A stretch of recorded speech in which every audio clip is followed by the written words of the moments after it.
అది ఉత్తరప్రదేశ్లో బృందావనం ఉంది కదా. అక్కడున్న నిధివన్ గురించే మనం మాట్లాడుకోబోతున్నాం. స్థానికులకైతే అది చాలా పవిత్రమైన స్థలం.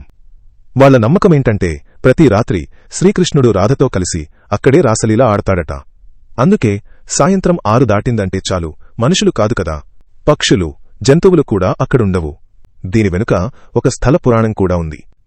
ద్వాపర యుగంలో శ్రీకృష్ణుడే స్వయంగా ఈ నిధివన్ని ఒక రహస్యవనంగా సృష్టించాడట. కాలానికి స్థలానికి అతీతంగా రాధతో కలిసి రాసలీలల అంటే ఆ దివ్య ప్రేమ నృత్యం నిరంతరం జరగడానికి వీలుగా ఈ చోటుని ఏర్పాటు చేసుకున్నాడట.